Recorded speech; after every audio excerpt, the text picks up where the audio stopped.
a rich man's world. I have turned the soul of this beautiful land, but that beauty.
Is that a Bobby V Land original?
Okay.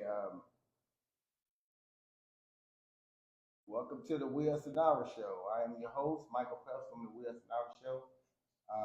As I always mention, we are a group of individuals who come together to teach education, solutions, and discuss problems that we have within our communities. Um, we are partnership with other groups that are our grassroots groups that do a lot of other things in the community as far as boots on the ground, as far as educational, economical, political, social developments. But I'm gonna allow my kings to introduce themselves.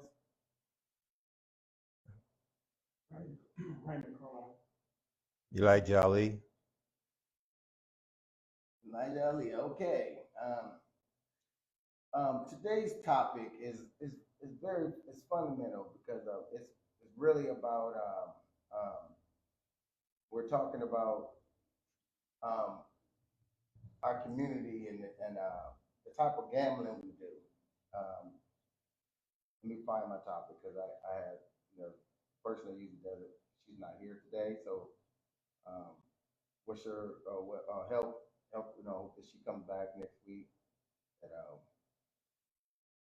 okay.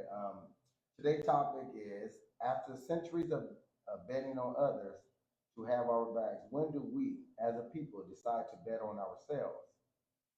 Um, our number one question was, when it comes to us, why do we place all our poker chips on the downfalls of our families? Why do we place all of our poker chips on the downfall of our family? How come we ain't investing with the money we won into our families? Or why don't we just stop betting, knowing that it's gonna cause families to fall apart?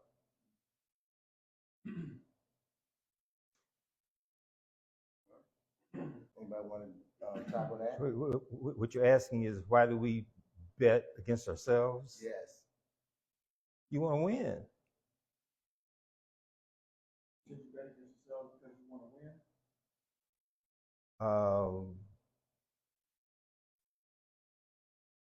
I was being facetious, but I was really being truthful.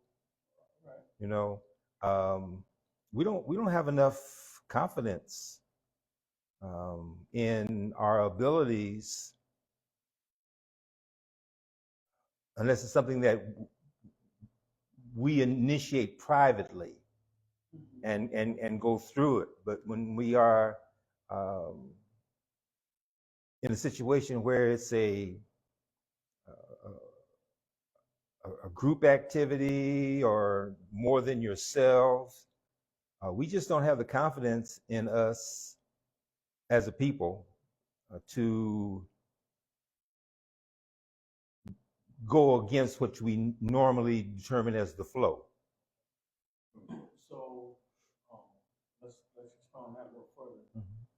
So we don't have the confidence. So where do we get this from? Experience.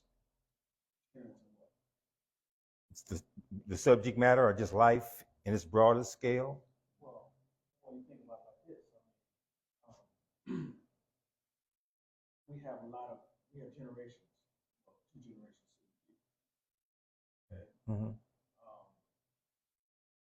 And just because, and we know that age is not equivalent to maturity. Okay. Just because someone has some experience in the field doesn't mean that they've learned anything. So it's not just about experience; it's about having learned from the experience. So if you haven't been paying attention, if you haven't been actively present during the learning process, which we call experience, then your time has been wasted. And if your time is wasted, then the generation that comes after you's time is wasted as well. Why? Because they have no one to teach them. And then if that generation, and you made another point where you said, well, if you don't, unless you invest in it privately, okay. So even though you may not have allowed, someone may not have poured into you from a previous generation, and unless you've chosen to pour into yourself, so that you have something to pour into the next generation. The previous generation, which did not adequately have anything to pour into the next generation, and then the next generation is going to suffer because of the previous generation, and then they didn't pour into themselves, so then the next generation is going to suffer, and it becomes an ongoing suffering because of a lack of learning and a lack of application of what they have learned during that time. Does that make sense? Yeah. Well, the only thing I might add to that is that and I always equate everything to us as Africans here in America. I don't deal with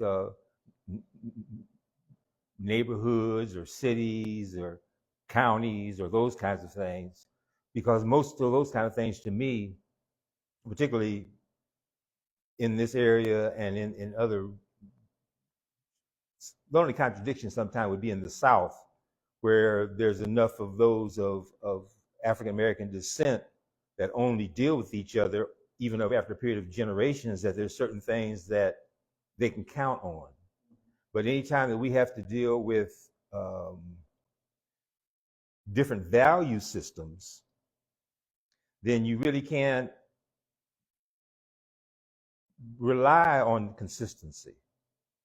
What do you mean by value systems? Can you respond to that? When I say value systems, I'm talking about the way of life, the way that you live your life, and how much of that is based upon your experience. Okay, that gives you enough confidence of it for you to see it as a value. We really lack that because we don't have that much consistency in generational kinds of things. In educational systems, definitely not. So the only thing that we can really do is, what we ran into in our journey. So, as we talk about why we place all of our focus on the downfall of our families, what I get from that, and what I get from what you say, is how we don't take our responsibility seriously. In other words, when as an adult, if an adult doesn't take their responsibility, if a parent doesn't take their responsibility seriously enough, if an adult doesn't take their responsibility seriously enough, adults teach. That's why that's the beauty of being an adult. People say, oh, I'm an adult, I'm a man, I'm a woman, I'm this, I'm that, whatever, right? I'm older. Hey, you're not gonna talk to me a certain way because of my age. Okay, but age doesn't equal maturity. And just because you've lived a long time doesn't mean you're present in class. A lot of people walking around and they're skipping the whole time. They weren't present in class. Okay, they've been absent. Fathers have been absent. Mothers have been absent. Adults have been absent. When we talk about our young people, okay, we have people who were supposed to have been present, taking on a responsibility so that the families didn't suffer. Utilizing that responsibility responsibly, exercising that responsibility responsibly. And because they didn't exercise that responsibility responsibly, because they didn't take that experience, those things they learned, whether good or bad, if you've learned as a young person or when you were growing up, and maybe as a parent, you've done some time. Okay, it doesn't mean you have enough to teach just because you've done some time. You definitely have enough. You have a lot to teach because you've done some time. Okay, maybe you're a mother and you had children ahead of time. Before you were even able to grow up, before you were even able to get a good enough experience up under your belt, and how difficult it was growing up and trying to take care of a young child when you were a child yourself. You got something to teach. You got something to pass on. Okay, but you can either allow that to work for you, or you can allow it to hurt you. You can carry that in bitterness and say, well, when I was a child, when I was pregnant with you, your dad left. So now I'm bitter. I'm bitter towards all men, and now I'm bitter towards you because you look like your daddy. Okay, so or I can take that, or that mother could have took that experience and says, hey, it was difficult for me, and I don't want this for you. So I'm gonna help you or encourage you to make better decisions. Because when I had to go through it, then you share your experience. Now you got something to share because you've learned something, and you share everything that you've learned. Therefore, the family benefits, the generation benefits. But if you share your bitterness, the generation falls. If that makes sense. Oh, definitely. I would. What you're saying, to me, would be standard if it's a standard philosophy. I'll put it like that to start off with. But I don't see us as Africans here in America having to even be exposed to that type of consciousness for more than I get thrown off because I don't know whether I would consider myself the third generation or the second generation. Okay.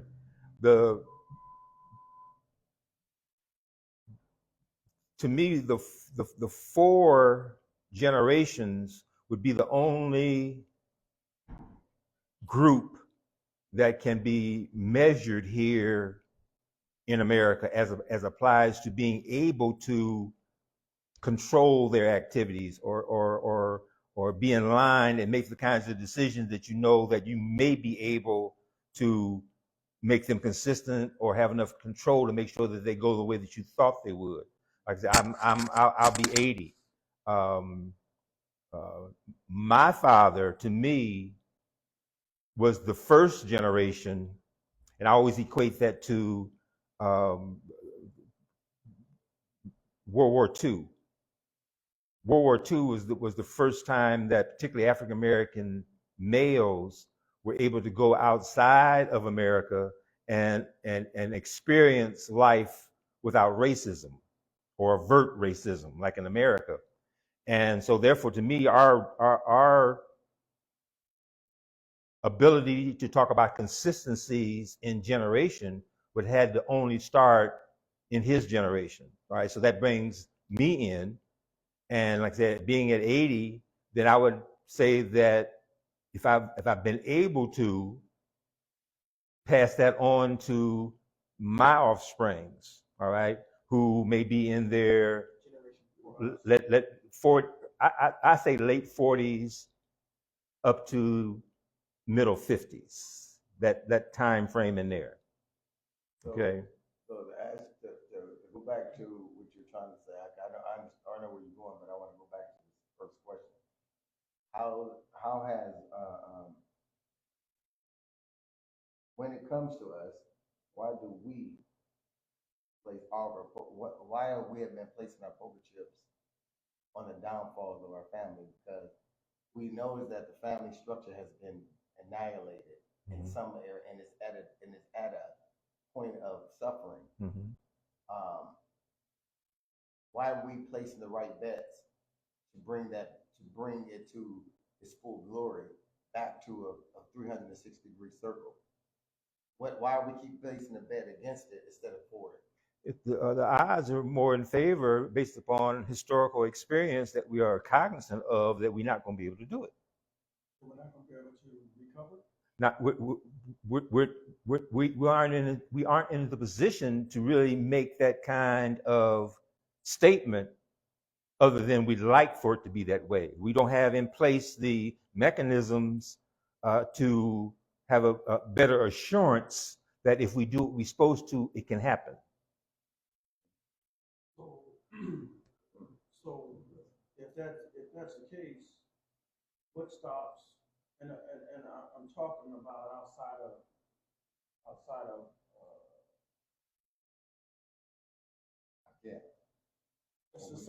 societal expectations or systems, outside of systems. Okay, outside of systems, household. Okay, in other words, what's to stop a parent from realizing that their habits affect their children? That's outside the system. That's before you even step out the front door. Okay, meaning that you take your responsibility so serious, because this is what it means to bet against the family. Okay, you in other words, you bet on black. Okay, you're betting on what's going to work against you as opposed to what's going to work for you. So here's an example. Mother who's so high out of her gourd that she doesn't see her boyfriend sleeping with her daughter. Okay, that's betting on black. That's you're putting more of your chips. You're on a desire to be high, desire to be drunk, desire to be absent. Then you are on the responsibility of making sure that your child is cared for, making sure that your child, that their needs are being met, make sure that you're there to protect your child, protect your daughter, protect your son. Instead of doing that, you're choosing to do this instead. So now if someone was to ask you, well, do you love your child? I say, oh yeah, absolutely, I love my child. I love my child with my everything. But you don't love them enough to put them first. Just that scenario in the generational context that you're speaking from is not a reliable scenario, but we don't talk the type of family structures that our American education has identified as the ideal situation because we haven't been able to function in that idea. And I always go back to Can I ask you about the able thing? When you, because the word able is very, very broad. Mhm. When we say we're not able, is it because we don't choose to fight and to make that thing happen, to change? Or is it because we lay down and accepted what they have given us?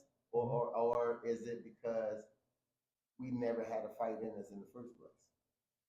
we don't have here again, and that's where even in our communication, the age bracket would automatically cause for a different understanding, right?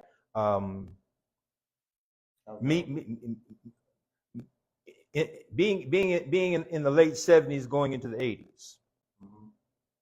I'm a 70s baby. Hmm? I'm a 70s baby. You were born in the 70s. Yeah. You're not 70. I was in the 70s. I'm a 70s baby. I'm not. 70s yet. How old are you?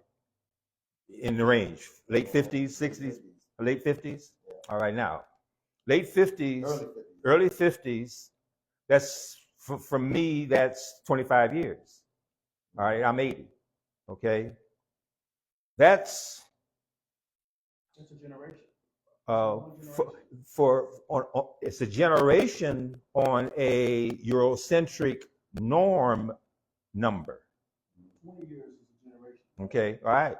We because of our experiences, there are very few of the majority time we become productive, and you base it on your women around 16 to 18. Okay. The woman has the first period in about 13 years old. Right. Okay. So They could be before that time. Absolutely true. That's all right. Okay. But if we were in the continent of, if we were in a culture that was primarily us, then whatever our norm would be, whatever would be in the I say righteous, the righteous understanding, a woman can go into her at the age of 16. They can become pregnant at 16. Become pregnant before that. Well, that's a fact. Well, they can have menstrual at 13, 14, whatever, but that would only be even though they physically do that, that would only become a social norm if the village that was a social norm in the village. But because we don't have a social norm in this country, because we didn't come here in that vein, we came here in a slavery mode.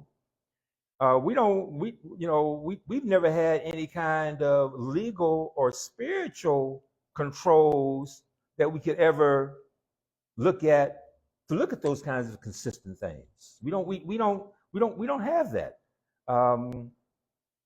If a young lady 16, 17 years old is not pregnant in that time period alone, it's almost from her peer group saying there must be something wrong with her. All right, that's why I'm saying slavery has had such a effect on our black people. On our psyche. On our whole value system. Period. Okay. You know, you could like to be able to do some things, but if you're not in control of your environment, then you can't bank on it. Okay, but see, this is the question. Question is, because the community starts in a home first.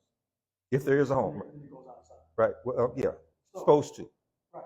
That's right. That's the nucleus, the family. Okay. So therefore, whether we've already had discussion whether talking about single parent homes. Yeah. We all know all that. Right. Okay. However, dealing with dealing with the cards that you were dealt. Mm-hmm. Okay, Mm-hmm. you can complain about your hand. You can sit there and complain the whole time about your hand that you were dealt, or you can make it work for you the best that you can, right? If it's not a norm. Okay, so people always hope that they get the best hand in a card game, right? They always hope they get the best hand, but not everybody's gonna get the best hand. Depends on who's dealing. But it doesn't mean it does. Well, if we're talking about dealing with integrity, then not everybody's gonna have the best hand. But the thing is that just because someone doesn't start off with a good hand doesn't mean they can't win the game. Okay, it all depends on how they play that hand. Mm-hmm. Even at a disadvantage, starting off as a disadvantage, depending on how they play that hand, they still can come out on top. A person can have a winning hand and still lose because of how they played their hand, because they didn't know how to play their hand properly. You know what? I'm glad you went into that because it goes into our second one.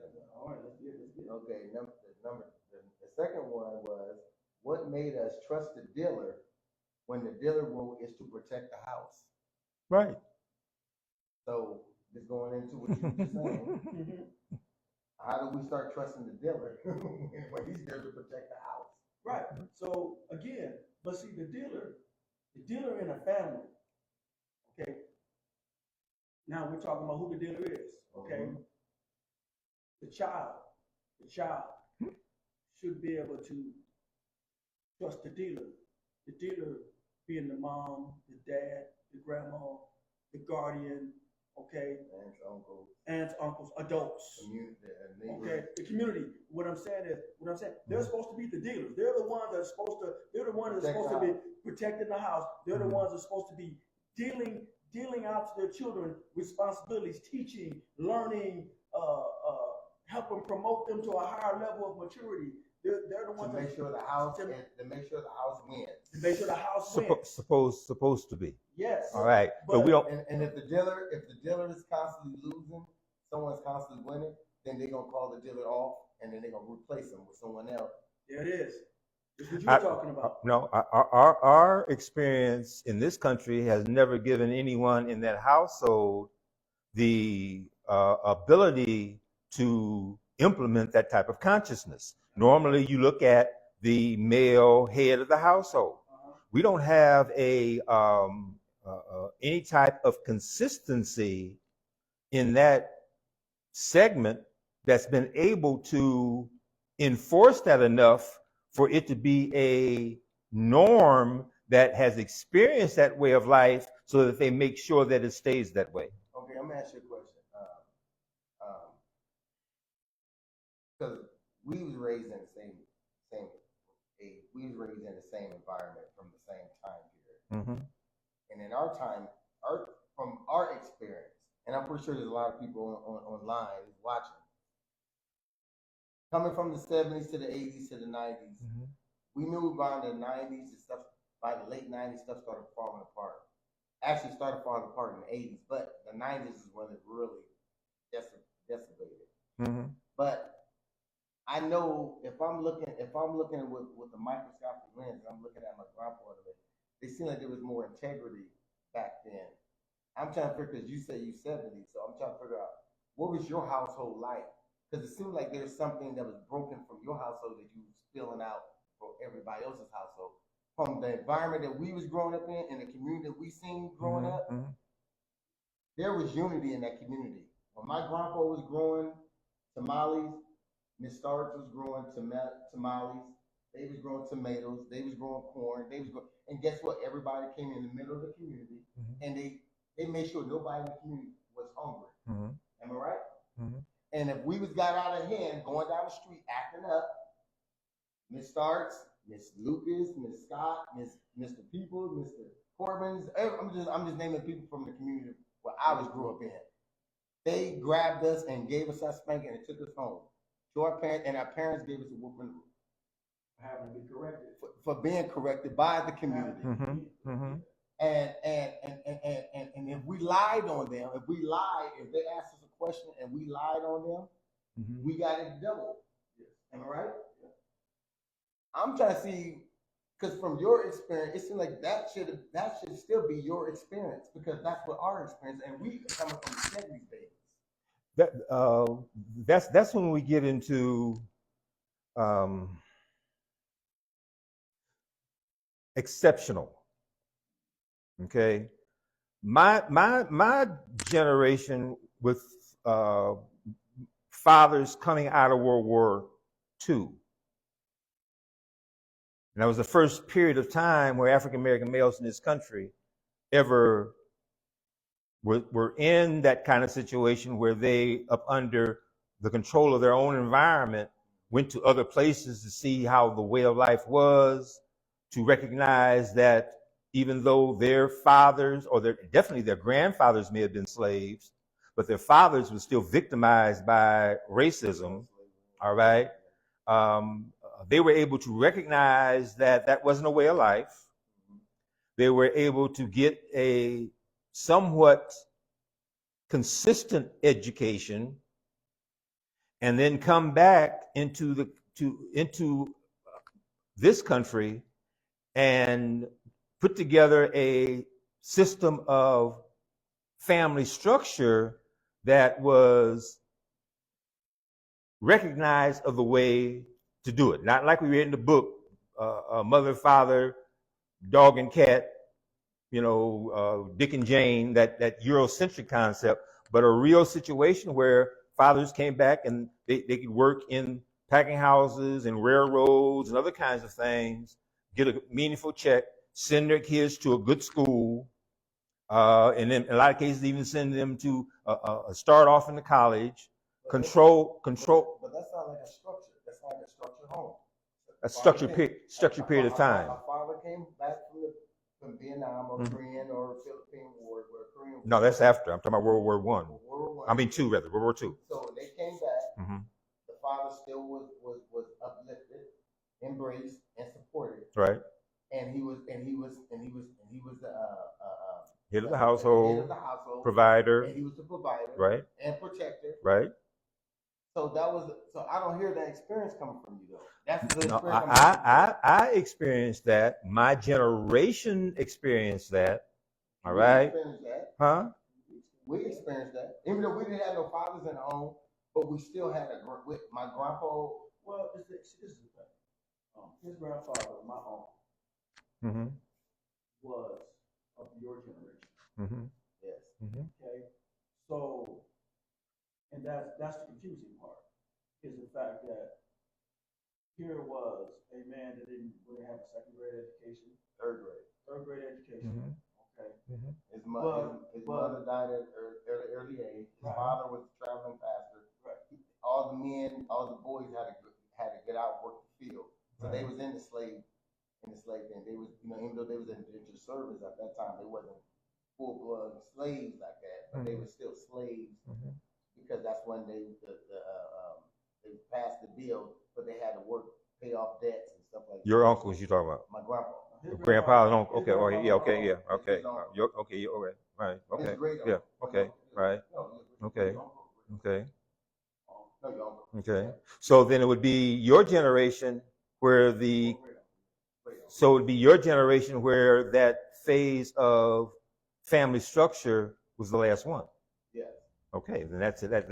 Well, but see, and that's what we're discussing here. That, okay, so now we've established that there was a structure. Now that we've established that it was possible. Right. Now that we've established that it actually existed. Okay. Now we're dealing with the hand that we were dealt. Okay. So it's like, okay, so if it existed, even on a low level, okay, frequency level, a low frequency level, even low, but it still existed. Okay, and his grandfather, my uncle, didn't have a whole lot of money. Okay, but he made it work. Okay, he raised a family. They were head of the household. They were respected. He was the head of the household. Right. Everybody knew he was the head. Right. He was the head of the family. There was no question. Right. As to whether or not he was the head. Right. Okay, so what I'm saying is, so we know that existed. So again, so the question is, what made the trust dealer when the dealer's role is protect the house? So he protected the house. Mm-hmm. Okay, Mm-hmm. he taught. Mm-hmm. Okay, he taught respect. He taught responsibility. He instilled a work ethic. Mm-hmm. Okay, this is what now I'm a nephew. Right. Okay, Mhm. and I experienced this from him. Mm-hmm. So I know. fathers Okay. my grandpa. Mm-hmm. Yeah. Same difference. You see what I'm saying? Mhm. So I knew, and that's the thing is that oftentimes I'm asked, well, that's your mindset, but see, I learned from the same source he learned from. Mm-hmm. Same time period. Same time period. Same time period, same Right. source. Right. Okay? That's go ahead. So I'm saying is that, so having learned from that source, that's how I knew it was possible. Mm-hmm. Okay. Now take it now. It's explained. We didn't have no fathers around. No. We didn't have no dads around. So then when we did you barely had uncles around? when did you recognize, or you begin to recognize, that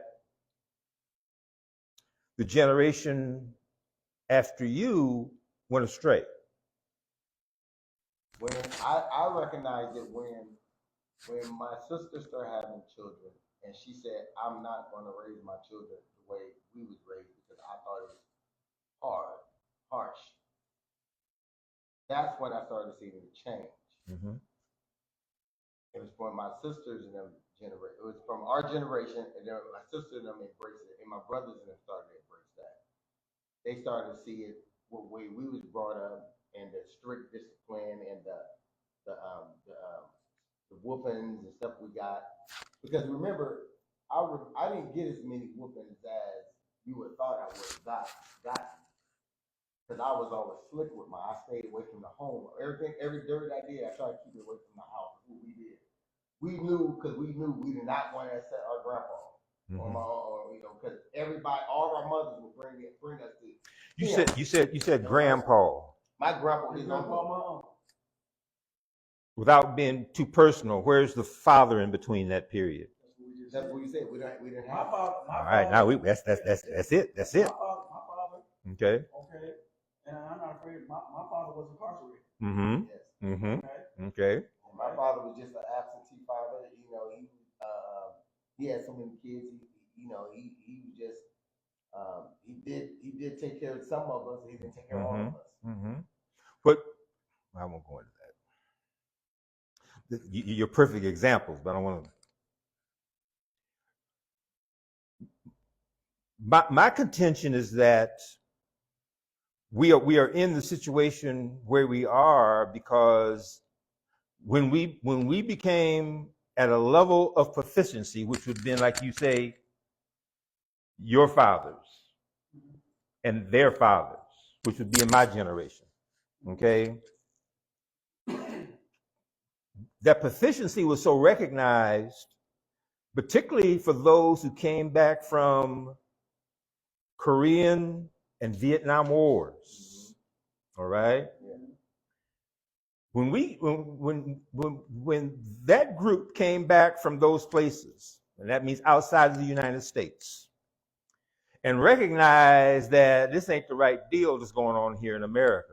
We ain't going for this no more, all right?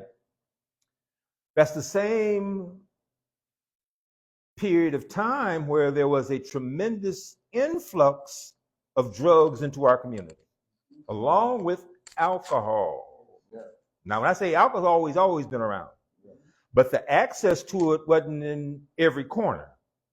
Where you go to every corner and find a liquor store, all right? Can I say something? Mm-hmm. Understand that? Mm-hmm. Okay. It's my understanding that a lot of our fathers who were in those wars came back that way. Right. Came back as alcoholics. Right. So in other words, it wasn't in the community. They hadn't experienced it in the community while they were overseas. Yeah. Fighting. Mm-hmm. That's where they started engaging in it. They came back as addicts. Yep. Alcoholics. Mm-hmm. Suffering from post-traumatic stress. Mm-hmm. Okay. Mm-hmm. Now, okay. You know where that stress came from? Go ahead. I'm listening. Because we left out of here seeing that Other people weren't living like we was living. Okay? We went to other countries. We went to other places. We even went to other parts of the United States, and we began to realize that, this thing ain't even, and something ain't right. All right? Even though we were conscious of what the concept of racism was, that's because of overt segregation, but we thrived in overt segregation, i.e., what's the name of the two towns where that we built town, we built places, we Tulsa, all those places. They would talk about that now, but they had those kind of places. They had those kind of places were all over. All right, but because we never had any control of communications, we weren't able to disseminate those kinds of educational kinds of things except for word of mouth. By that time, the Europeans realized that no, we can't. We got to break all this up. We got to do with this all this crazy stuff. I.e., like my experience, I talk about my father when the packing houses and the railroads. My father could afford to pay $200 and some odd a quarter to send me to a Catholic school. All right. Anybody working at the packing houses, anybody working at the railroads, they could come back and live the way that they wanted to and do what they wanted to do, which caused one serious problem, and that took us out of under the control of Europeans. It took. Can I throw something there? Mm-hmm. Going back to what made the trust dealer when the dealer role was to protect the house. That's where we are, right? What's that? Okay. What? Number two, what made us trust the dealer when the dealer role was to protect the house? Okay, so in talking about that, staying on that, there were violations of trust. That didn't come from the dealer. That didn't come from outside the house. When you say when you say the dealer, who's that? The parents. Father that came back from Vietnam, who came back mentally messed up, started touching his daughters, touching his nieces, doing all kinds of things. That was drugs. Drugs. Again, but what I'm saying is my point. Okay, there was when the child should have been able to trust the dealer who was dealing the cards.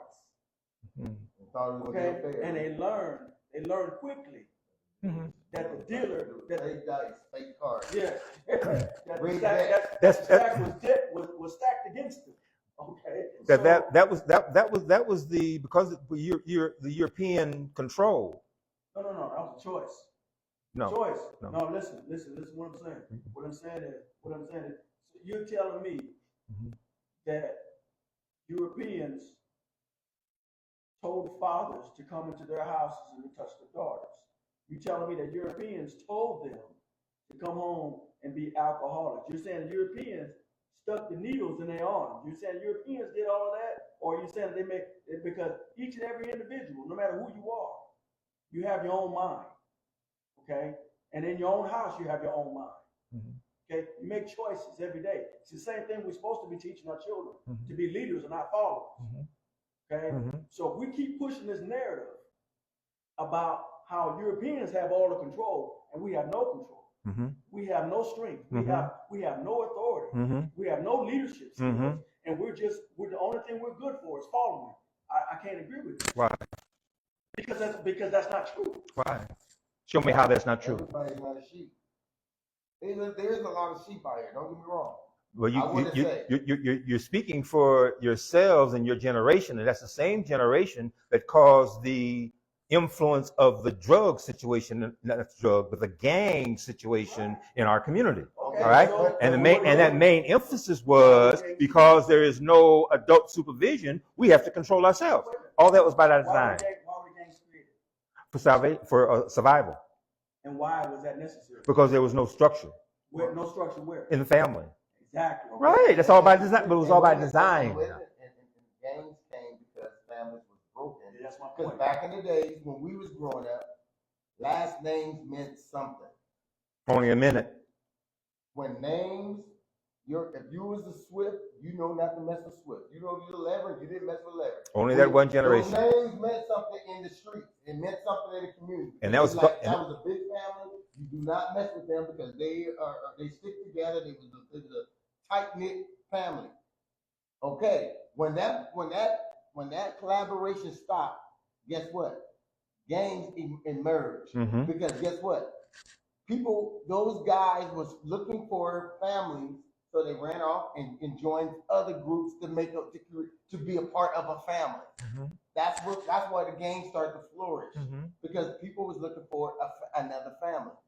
So in that thing, in those families, in the street family, it came with way more rules than just having inside the family. And so the street, the pimps, the hustlers, the gangsters, all that gave street rules Mm-hmm. that everybody had to follow. And if you violate those rules, it was a penalty beyond your measure, beyond boundaries. I.e. Superfly. Now that takes us to the next question. Yes. Is it a safe bet to seek to buy in at their table? Was it a safe bet? When they went to Vietnam and got them drugs, who table did they buy into? They didn't buy into ours. Right. And buy into the table of the family. If you are under drugs and you are Under the influence of drugs. Yeah, if particularly on a massive level, right. All right, when you that was its purpose, to alter the mentality of that particular time and frame. And I always say, i.e. Superfly. No, them drugs. Y'all remember the movie Superfly? Yeah, the drug was implemented or shared or introduced to break the dealer. Break the what? So he could stop protecting the house. Oh no. How whatever method, when I say oh no, I'm talking to me. I'm not saying that you're wrong. I'm saying there's another piece of that you may not be cognizant of. Okay. The whole implementation of the drugs was to neutralize that male supervision. Yes. Okay. All right. That's what I say. I.e. Superfly. Okay. All right. Now that movie sold millions and millions and millions. Okay. So here's the question. Mm-hmm. Okay. So now that we've established that, that the drugs were designed. Oh, definitely. To neutralize. You used to call them designer drugs, right? Neutralize the father or the head of the home. Redirect, not neutralize, redirect. Okay, redirect. Use that word. Redirect. So, but the question is this: was that a safe bet? What is a safe bet? There wasn't no bet. That's the question. No, here it is. Oh, no, wasn't no bet. That was an automatic. No, hold on. Is it a safe bet to seek to buy in at their table? In other words, was it a safe bet to take what was offered to them? At the consequence of the family unit. Because getting high made you think that you were feeling better, not understanding that you were going to become addicted. Okay, but that's not the question. He said, was it a safe bet to buy in? That's why I said the word addicted. If you getting high and feeling good feels good. Okay, yeah, but you're missing the point where the question was. Read the question again for me, Pat. I want you to understand it clearly. A safe bet to seek to buy in at their table? No, it wouldn't. Yes. But we didn't know it then. Okay. You're right. But it utilized the dealer, which the dealer was supposed to protect the house. If you go to the casino right now, you talking about gambling dealer? No, we use it metaphorically. Oh. If you go to the dealer right now, you go to the casino, and if you keep winning, and everybody around keep winning, guess what they do to that dealer? Changing. Thank you. Yes. Remove the dealer. Remove the dealer. Because obviously he is in on it, and they're gonna penalize him, and they're gonna be watching cameras and everything to see what he was doing, why these people kept winning. By you recognizing that sophistication at that level, all you have to do is transplant that universally. That's what we're trying to do. That's right what we're now. trying to do. That's the whole purpose of having a Oh, conversation. well, then yeah. We've been programmed to do exactly what we're doing, television and all those other kind of things. And the only way that we can get away from it is remove ourselves from the programming. Yeah, yes.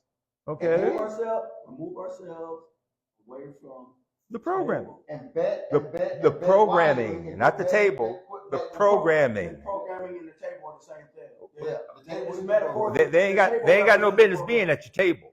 And if they are at the table, if they are at your table, they're probably family.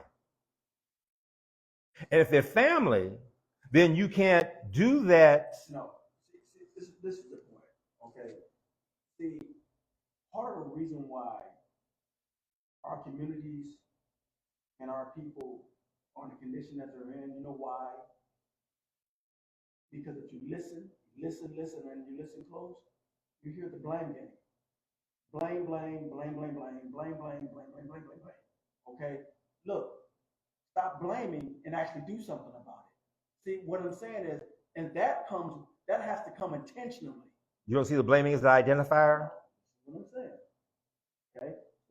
Even though you identify the source, okay, of a downfall, okay, what are you gonna do about it?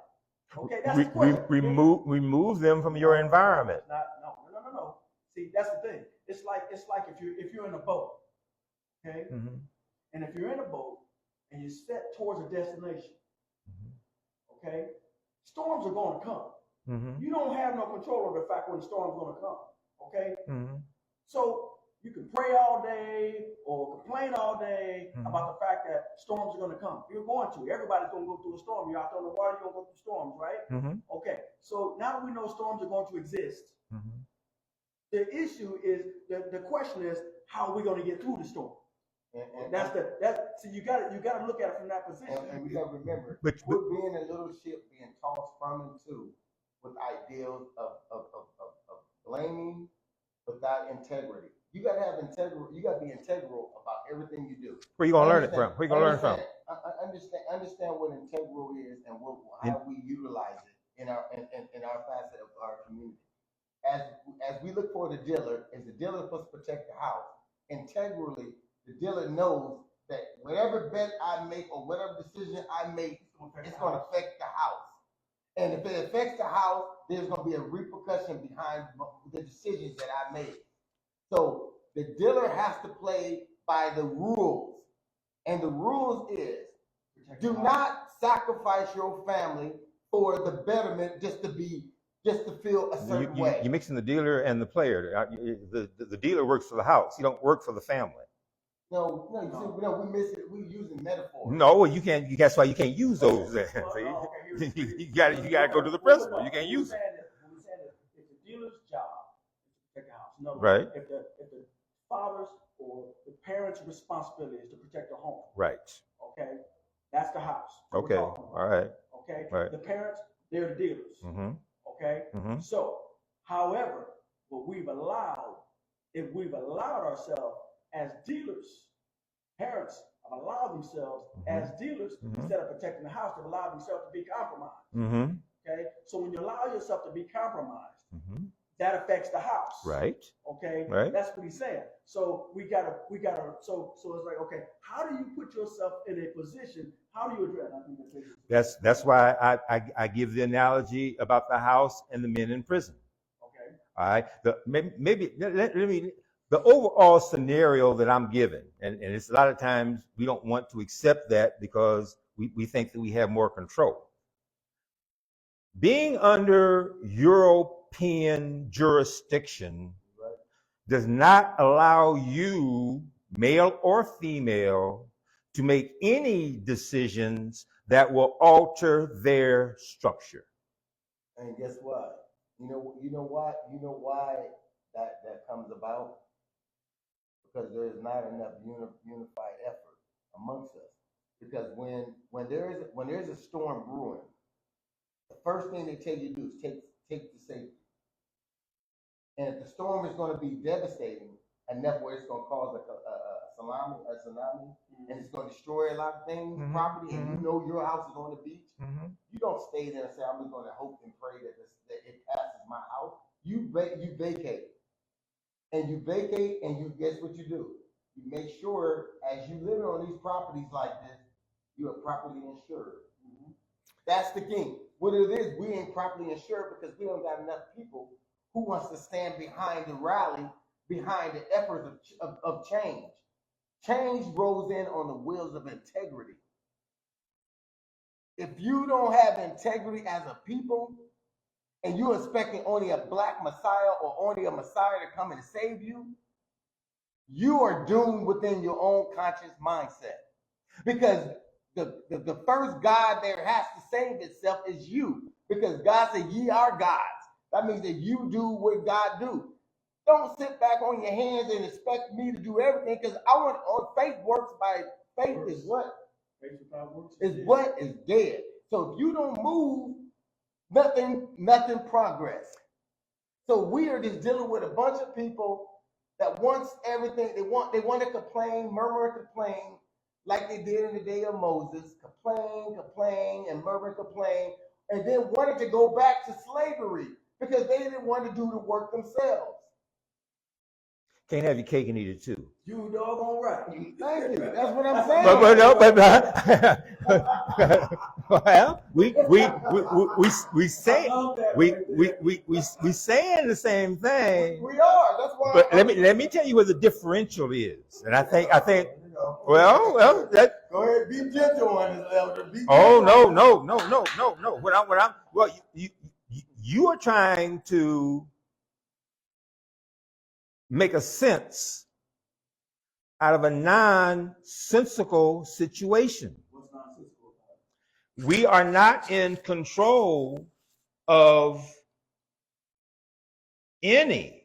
Does that mean we should just stop fighting? Well, no, but you stop me because you know where I'm going to go. All right? If you don't have any controls, and if you don't have any weaponry to stop whoever is oppressing you, then either you're going to acquiesce to what they tell you to do, or you're going to fight against them constantly and end up dead, or you're going to leave from wherever they are under control. Okay, can I ask a question? And this is for countries around the world. Okay? There's so many immigrants coming here, even from Africa, coming here. Okay? Everybody wants to talk about, oh, let's just go back to Africa. First of all, they don't even accept Africa. Okay. First of all, let's get that out there. That's a fact. You mean the African people in there? The African people don't even accept. Because we're polluted. But when you think about what's going on in them countries, even their own people are coming here from there because of the wars, because of the European control. The dictations. That's even in their own tribes. Even in their own tribes. But Europe still controls their own government. Right. Europeans. The reason why we're but what I'm saying, that's outside the United States. I said that's outside the United States. We talking other countries. Europeans are under control. The only place that they have not been able to implement massive control is South America. And the reason why they haven't been able to do that is because the total population there is more than 85% African or people of hue. So they've had to try to do certain other kind of things, but the main thing that has caused for them not to be able to do that is the climate. All right? That's why they've had to almost destroy. You don't see no huge populations of Europeans controlling Africa. It's because they kept it controlled by force, and they by this time took enough of the so-called chiefs or whoever and paid them off to do it for them. They haven't been able to do that in South America. That's why you don't hear nothing about South America.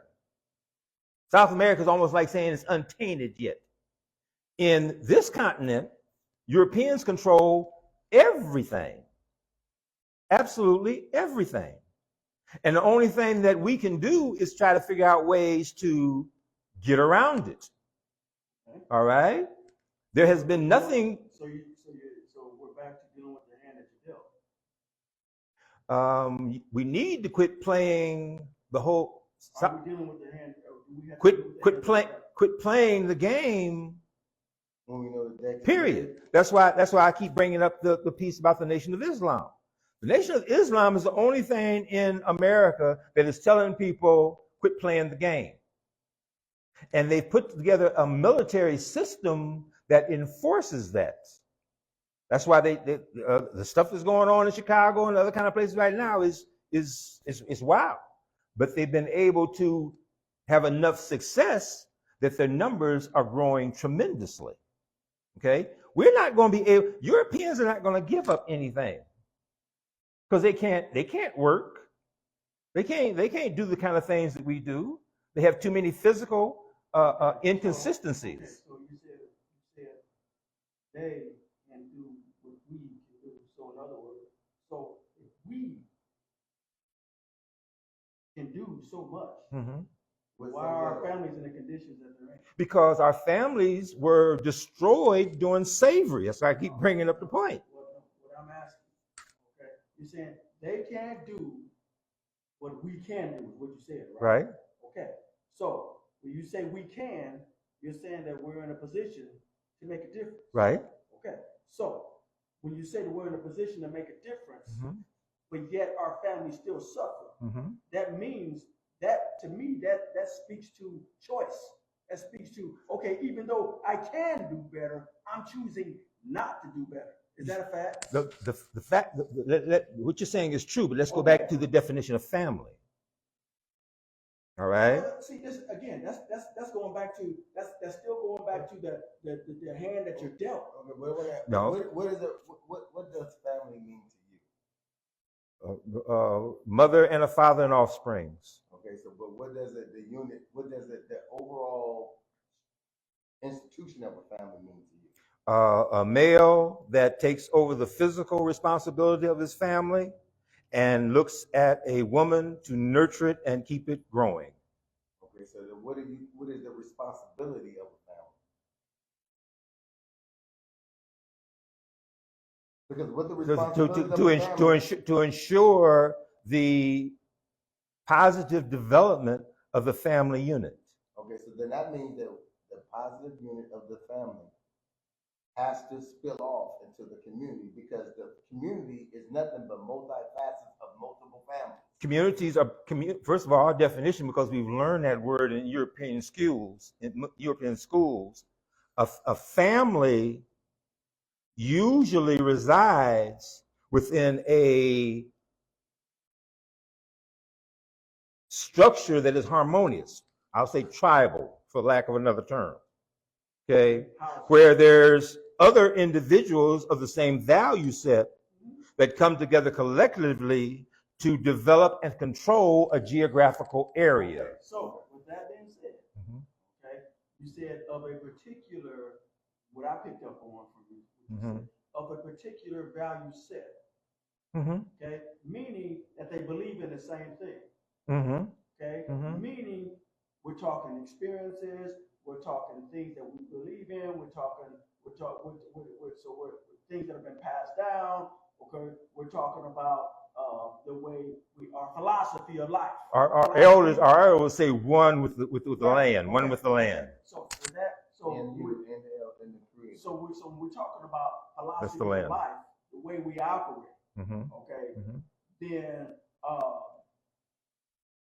when there's a breakdown in that, whose fault is that? It depends what kind of breakdown it is. So, give me an example of what you call a breakdown. Okay, let me say this. Okay, so as I look at a father, I look at a family as I look at a parent as a farmer, They buy this land to two people, which is mother and father. They buy this land. The man usually provides the land. Okay, so we're gonna say, but as a collective, his wife is his partner, and she has helped me. She helps him take care of the land. Help him take care of it. Okay, So Mhm. when he purchased this land, there's work that needs to be done. Right. Am I right? Yes. Okay, so that we know that there's broken glass, there's rocks, there's weeds, there's involuntary trees growing in this land. Mhm. But we want to nurture and cultivate it to grow food, fruit and vegetables for a well-being. Mhm. What does that family unit has to do? They all have to work in an understanding in unity as we have work to do and we don't have time to waste. We got from sun up to sundown to get what we need to do. So we by season time, we know what time the season is for stuff to grow. Mhm. We know what time the season is for stuff to die, right? Mhm. So we on a time schedule. Mhm. Universal time schedule. So Mhm. that means that we are properly preparing to prevent poor performance. Mhm. So in order to maintain that land, what do you have to keep out of the land? What do you, because no, You have to cultivate it. You have to keep it nutrient. And what is cultivated? What are you removing during cultivation? Anything that stops growth. Okay, weeds. Anything that stops growth. Right, anything that stops growth. Mhm. Okay, when you till that ground, Mhm. you turn over that ground and you're bringing all the good stuff to the top. Mhm. Right. Mhm. Okay, then you gotta maintain. Mhm. Right. Mhm. So that maintenance is the responsibility of who? The man. The farmers. The man. Okay. Mhm. Man. Mothers. Okay. Mothers. You Okay. go over there and The see man, the man is responsible for it. All right. No, Now, it's how much? It's the responsibility for everybody in the family. No, to nurture that's Okay, I'll say it don't work that way. Okay, I'll say this. That's why we're in the trouble we're in. Okay, you said earlier, okay? Mhm. Man protects, right? Mhm. And the mother does what? Nurtures. Nurtures. So that means they're both working. They're both contributing. Right. They're both contributing. Right. Have Okay, to. So that and the children. Okay. Right. So that's what we're talking about here. We're Right. talking about everybody has to contribute to that land Right. in order for that land Right. to produce. Right. So it needs to And produce and to then nurture us. now this is a good spot to do this. Yes, sir. Right. This is a good spot. That's why I keep bringing up the point Right. about who's the head of the household Right. and where are the men. Right. That piece, if that piece is not resolved, then all this conversation that we're having has no meaning. Not necessarily, okay? Because again, Why? okay, it goes back to the hand that you dealt. Okay, we have this. Okay, no, listen to what I'm saying. This is what I'm saying. What's the wrong term? No, it's not. Because what I'm saying is, again, just like I spoke earlier about the boat on the water. There's going to be storms. Things are going to happen. Okay, things are going to occur. Do you quit because there's a storm, or do you continue through the storm A storm is a natural disaster. Okay. European control is not a natural disaster. What I'm asking is, do you strategize and make adjustments rather than complain about the fact that there's a storm? Depends on a storm is a natural disaster. There's only certain things that you can do. I'm using storms as a metaphor. But our storm is not European domination is not a storm. Whatever trouble comes against the family unit, whatever trouble comes against the house, whatever trouble comes against the land, whatever trouble comes against whatever metaphor we want to use. Okay? That metaphor has separated the family unit. We don't have family units anymore. What I am saying to you is this. You take what you have, you teach what you have, you embrace the values that you have, and you pass those values down, and hopefully that's what we've been doing. It ain't working. And hopefully, no. But see, why isn't it working? Because that is not our problem. Why isn't it working? Because our opposition is a physical, tangible, identifiable mechanism, and that is European domination. Okay, listen. Okay, well let me bring it. Okay, the thing is we gotta understand when we create topics, they're not literal topics. Sometimes they're metaphorical topics. We use metaphors for teaching mechanism. Even Joshua, Jesus, whatever you want to call them, you'll use metaphors as teaching mechanisms. I don't. What are you relating to? I don't understand what you're saying. Because I know that you some of the metaphors we use, you kind of combat it. Give me an example. You're combative against the metaphors. We're talking metaphorically about the dealer, the house, the bed, all that. It's metaphorically. It's not literally. Well, then that's confusing because everybody don't understand that. No, because sometimes they get a better, clear understanding because we are betting against ourselves. It's just a metaphor how we're utilizing it to get people to see a bigger picture. Sometimes the picture is only. Sometimes you can look at a small peephole. Give me an example of what you're saying. Give them a bigger picture. I don't have a clue what you're talking about. Give me an example of what you're saying. I can't tell you that if I already get it to you. So what we're talking about here, another word, analogies. We're using certain analogies to explain complicated concepts. What we're talking about here, we're talking about ideas. Okay, we're talking about the concept of the family unit, the concept of the man being in the home, the concept of the those things have already been taken away. No, see, that's the thing. What we're saying is, you can either whine and complain about the fact we don't have, we won't get back, we don't have, or you say, hey, yeah, these things have happened. That's called history. Yeah, these things have happened. Okay, now what are we going to do about it? How are we going to recover? What strategies we need to put in place? How do we adjust to what we have that we have to deal with? That's the hand that I'm talking about when I keep saying the hand that's been dealt. Okay, now that you've been dealt this hand, how do you make this hand work for you? Okay? Quit playing the game. That's laying down and quitting. No, it ain't. That's quit playing the game. Oh, that's taking your football and going home. If it ain't a game and you got a home to go to, yeah, you can do that. You can't use metaphors to deal with our situation. Our situation is clear as a bell. All right, we have single parent households. So what do we do with our single parent households? Okay, it's a fact. That's what we're dealing with. Okay. Okay. So again, you focus on those kinds of things as a community, as a state, as a country, or whatever. Is that what we're doing? Well, yeah, we're communicating, but in that communication, we're throwing out the broad spectrums of the issues, but as it applies to dealing with the actual implementation of what is perceived as alternatives to what we're doing, those are the kind of things you have to talk about. Here's an example of what I'm talking about. Okay, another analogy. Mm-hmm. Okay, like the three of us. Mm-hmm. There's normally four of us, right? Okay, Mm-hmm. Miriam's not here. Mm-hmm. Okay, we had to adjust.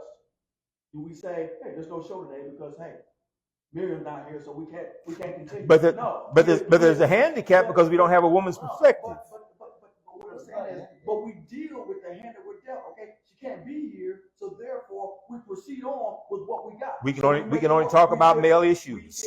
We fill in the gaps. Well, yeah. Okay. Yeah. That's what families do. When just because a father's missing doesn't mean you can't fill in the gaps. Okay, just because a mother's missing doesn't mean you can't fill in the gaps. That's our mistake. That's a mistake. It is a mistake.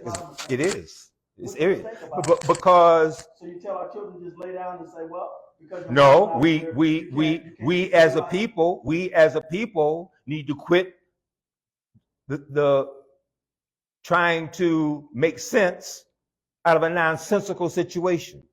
All right. You can't have a family. Quit calling it a family. No, it is a family. No, it's not. Just because the father's not there doesn't mean it's not a family. Just because the mother's doesn't mean it's not family. Just because a mother and a father's not there and they're being raised by a grandmother doesn't mean it's not family. It means that it's handicapped. Okay, you deal with the handicap. You have children that don't come out. You could have a child that doesn't come out fully developed.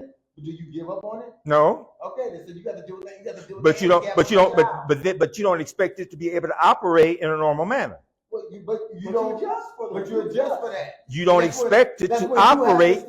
You can't adjust unless you understand that you can't expect it to operate in a normal manner. That's when you all right. Now, okay.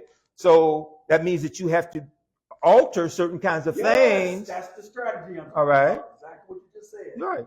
That you alter. Right. So, but we're talking about a Pacific. We're not talking about a family concept. You can apply that same. You can apply that same mindset.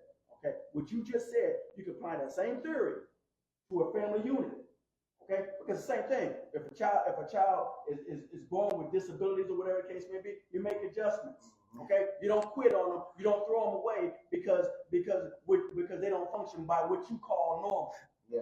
Okay. Name, It might be more normal than some people that look normal. name me one other ethnic group in this continent world that operates out of that scenario, where we recognize that we don't need no men in the house. No one said you don't need it. We didn't say we didn't need that. We never said that. We never said. Well, anyway, let's go to number 4.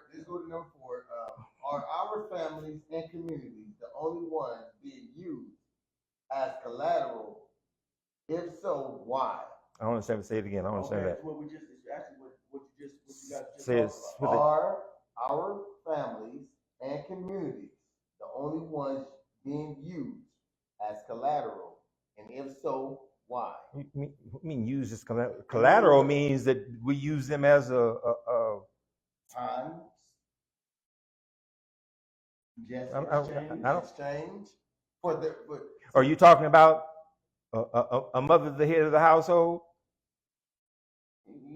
Okay. Raising. You asked. You said what other? You said what other? There's no other group of people that operate like that. Okay. There's other groups of families that have to operate that way.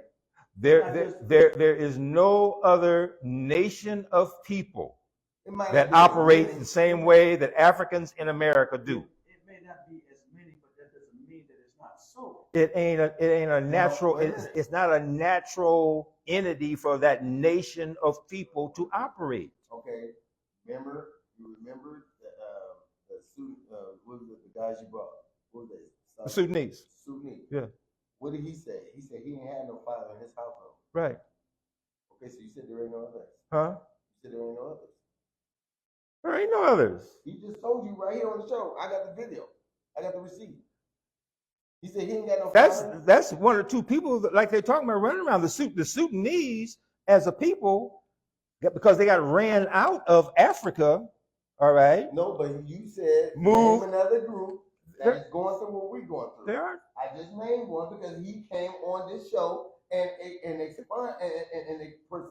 expounded on their relation. And he said not just his family. He said he named. That's because they black and they came. That's because they black.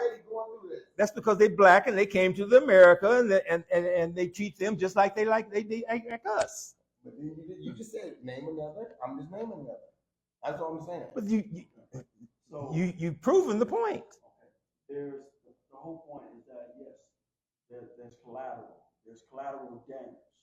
There are consequences. Okay. So again. Okay. That's not. Why would you say that the destruction of a traditional family structure is collateral damage? It's collateral damage of the mindsets. It's physical. Okay.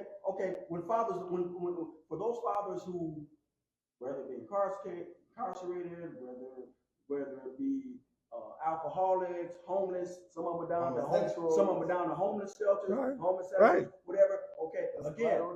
That's collateral damage of choices. No, that's the end result of Africans coming to America and thinking that they can come here to the home of the free and the land of the brave, and the Europeans saying, "Yeah, okay, we'll see." All right. That's why our black males are all in the prison. That's why we have single households. There ain't no other nation of people that live like that. So let me ask you this question. Okay, are you saying that every black man that's in prison did not deserve to be there? I'm not saying that there are some that were set up. I ain't talking just being black will put you in prison. I'm asking you, are you saying that every black man that's in prison, are you saying they did nothing to get there? That'd be like saying that everybody. I'm saying that there are a lot in prison that haven't did what caused for them to be in prison. Maybe not needed to get. All right. I would say that there's more black people in prison because they're black than there are because whatever they did. I'll put it like that. Okay, and I agree. But do you think that in coalition that we should go and by law we should open up every prison gate and let everybody out? I think by survival we need to go and put together a situation where they build prisons within our community, all right, and that the types of services that are provided to them are to give them encouragement and structure so that they can get out of there, as opposed to sitting them way off in some county way away from anywhere and letting Europeans run them. So I have a question. Mm-hmm. Okay. So within our communities right now, Mm-hmm. the ones that are not in prison, Mm-hmm. okay, Mm-hmm. what are our communities doing with them? The ones that are not in prison, that are running around, committing burglaries, robberies, killing each other. What are we doing as a community? And we got this. Oh, well, that's the exact reason why I think we are doing this show, to come up with solutions to remedy the obvious problems that we have. That's what we're talking about. All right, now there. Those are All right. strategies that I'm talking about. Right, and that's what needs to happen. And this is why us and ours is an educational group and a group that teaches the fundamental principles of problem and problem solving. Mm-hmm.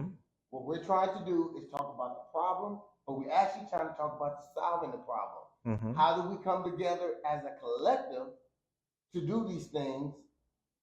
We got to first take a rifle, whatever you want, a rifle you want to use. I would prefer a sniper rifle, and I want to sit up on the roof, and I want to shoot that damn T off of that damn can, so the word can be canned. That's the first mission of my mission statement that I will present. I want every black man in this community get up on the roof with your sniper rifle and shoot the dang T off a can, so that word can be canned. Because there's nothing we can't do. We can do. Obviously, we can do obviously the impossible not. with the possible. Obviously not. With so little. You've got we've got shows to go back how far? 20 years. I looked at them. We've been doing this for 20 years. All right? You know what? How long was it? It didn't take Rome. They didn't build Rome. We ain't got that kind of time. But we got time. No, we don't. Hey, it ain't. We can't determine what time we got. No, we don't not be going. Do you got the power? Do you got the power to send someone to hell or heaven? No. What? Do you got the power to send someone to heaven or hell? None. Okay, so then how are you gonna say? How can you determine time? The time don't even exist. Let's make it deeper than that. Is there a heaven and is there a hell? Maybe don't. Well, then I'm saying it's all abstract. So what? Huh? I believe it. Oh yeah, ain't nobody ever came back to talk about it. But the point is, once you gone, you gone. We'll go to 5. Here's 5. So, how do we stop gambling away our humanity and integrity? You got to get it first. How do we get it? Demand it. Demand it from who? Whoever's not doing that. How do we demand it? Do we demand anyone that doesn't do that to us directly, you bring them to a screeching halt right there. But how do you demand it? How do you demand it as an individual? And then becomes a collective. Start with 1, then 2, then 3, then 4, then 10. Do not allow Europeans to control our existence. I don't think you should allow anybody to control you. Pardon? I don't think you should allow anybody to control your existence. I don't think that. Well, what I mean is, and again, let's go back to World War II. Okay. Mm-hmm. I don't think you should allow drugs to control your existence. I don't think you should allow alcohol to control your existence. Mm-hmm. I don't think that you should allow post-traumatic stress to control your existence. Mm-hmm. I don't think that you should allow gambling, stress, extramarital relationships, mm-hmm. Being a pedophile. Mm-hmm. I mean, all these things. Mm-hmm. There's a whole lot of things that in our communities we're allowing to control our existence. Mm-hmm. You know how we're doing that? Allowing white people to control you? No, it has nothing to do with that. It has everything to do with your mindset. No, it has everything to do with what you choose to do. No, it does not. See, that's the thing. No, it does not. See, if you lay around and choose or blame external reasons for your internal problems. Okay, and then when I say internal problems, I mean that every father that is a father, that wants to be a father, knows how to be in his child's life. Okay? Obviously not. Whether he chooses not to, or whether he chooses to run with it, whether you choose to be in the street, whether you choose to be across town, and make every excuse to be unavailable, okay, that's his choice. But it's a choice, okay? And I'm That's a fact. gonna give some credit to some brothers that I'm dearly with, and I'm gonna tell you, these brothers are not allowing the white system to dictate to them. They have built their organization on their own funds. They paying for it out of their own pocket. They doing their own. They ain't asking for no 501c money. They doing it out of their own pocket. That is the Black Alliance. Black Agenda Alliance. Okay. Right. Sherman Wells. These Right. guys out here on the front freaking line. Right. And they are fighting for a community that don't. They're fighting for a community that doesn't support them fully. Because if they was rallying, if they was supporting them fully, they'd be back and they'd be right behind them. But guess what? You do so much with so little for the ungrateful and the unknowing. That's a pledge. You do so much with so little. I've got a. You pick the best one. I've got a plaque that Quazim and them gave me 5 years ago. All right, and you know what for? What I'm sitting here talking about right now. So you gave a good one. All right, and they are a pure example. When them brothers stood out there on Native Omaha days, and the police came up and told them that they couldn't have those firearms, all right? They turned around and told them that I have the permit, and what other reason can I not do that? All right? And you ain't got too many brothers. That's exactly the point, all right? And they are an energy force for me, okay? And you know what? Because it shows me it can be done, and it is being done. So that don't mean that any other thing in between that needs to be given any extra time, because the main thing has already been taken care of. We've got our own police force here in Omaha, Nebraska. Okay, let me say something. We as an hours first started from a young girl who got shot, and we came together and met up at the Bethesda Church, Cousin Joe's Church. Went up there. That was the place they opened. Vivian Strong. They let us. Was it Vivian Strong? Hold on. They let us open up. They opened up the 7-day Adventist church to allow us to come in to form the We Us and Our group. Now, out of all these 50 men that showed up this particular day, 50 men, gangsters, hardcore men, came from every walk of life, from blood, disciple, wherever group they was from, they all showed up and said God put it on their heart to change the community. If you ask me where We Us and Ours is now, down to one man. You don't stop because, and guess what? A lot of men ran off and went to other organizations because they want to be accepted. They want to feel like something is durable. Instead of what I respect about Michael Jordan or Kobe and them, they say, I'm not going to a winning team. I'm going to make a winning team. We don't got enough people who want to make a winning team. They rather run off and go jump into a winning team. Fight for what you want and you believe in. If you really a G, if you really a gangster, stand on that. You don't gotta go. I don't go and I don't inject myself on anybody else's thing. But what I can do, I can insert myself because I have my team. If it's just me by myself, I will go and I'm gonna be there because I see that I am needed here and I know how to collaborate with people. I ain't gonna let nobody dictate to me what I should do, how I'm gonna do it, when I'm going to do it. Because that's why we failing as a community. People gotta learn to pick a side and stay on it. If you come in, stay on that side, fight and make it work. We don't do that enough.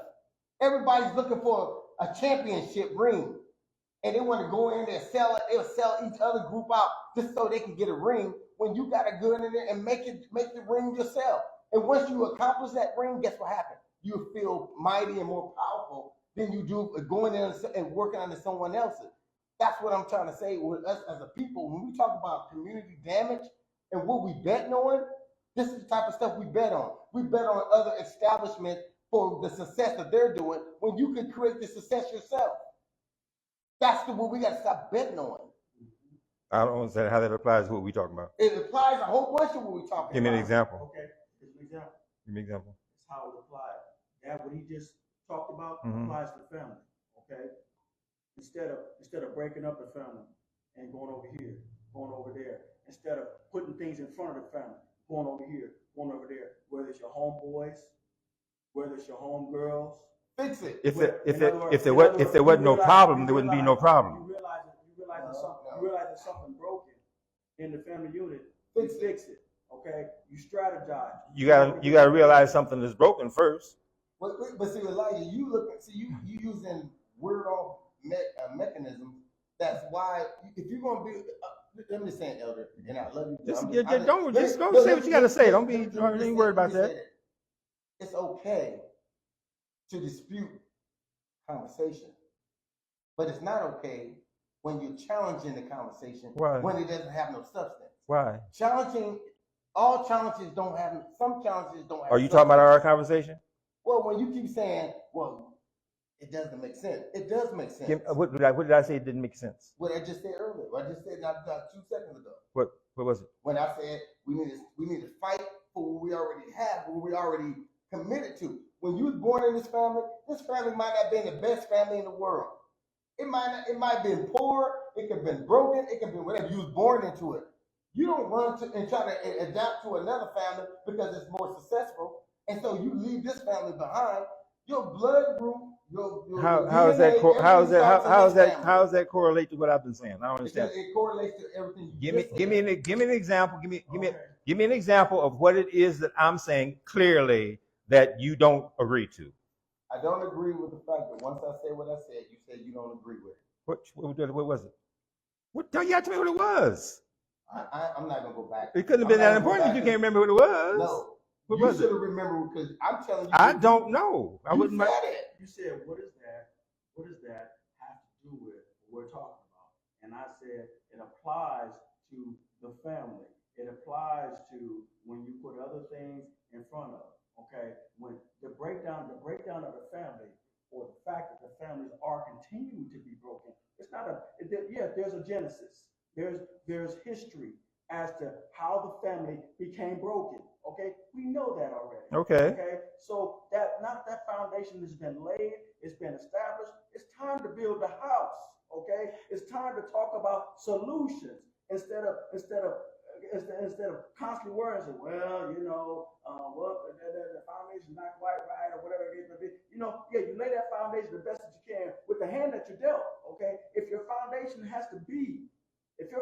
is so blessed that you have a mother, let me finish. Go ahead. That you have a mother and a father to establish that family unit, great. Okay, that's a blessing. Okay, but if it so happens to be that for whatever reason, mama's not there, but daddy is, okay, daddy's got to do double duty. Okay, or if it's the other direction, and daddy's not there for whatever reason, okay, and mama has to do double duty. I guess mama has to do double duty, okay, or let's say both parents are not there, okay, and a grandmother or an aunt, uncle, whoever steps in to do that duty, okay, as long as they step in and they provide that child or whatever it is that they need, so that child can grow up and hopefully, okay, make an adjustment in their life. Why do we have these conversations? Why do we meet and have these conversations? Because we are trying to deal with problems and give solutions. Kent does not give a solution. We're trying to address a broken mindset. We're trying to address there's a what's called a fixed mindset. A fixed mindset says I can't. That's what a fixed mindset is. A fixed mindset says give me an example. Give me an example of how when I challenge some of the things that you say, or I challenge some of the things that you say, that it takes away from trying to get to a solution. Okay. Europeans won't let us. That's a perfect example right there. Mhm. Europeans won't let us. Right. How can we operate in a system that won't let us change? A system that keeps us down. And guess what? Okay. Sherman That's an Wells, example. Sherman Wells by himself went down the Spencer Project, stood there and exposed all housing authority. And guess what? Change is rolling in on the wheels of integrity. He went down there, he fought, and he's speaking on the ill matters Mhm. of what housing was doing down there and didn't get accomplished. Now And they took notes of what he said because he actually said, you know what? I don't care how many rich people are behind you, we are going to fight against you.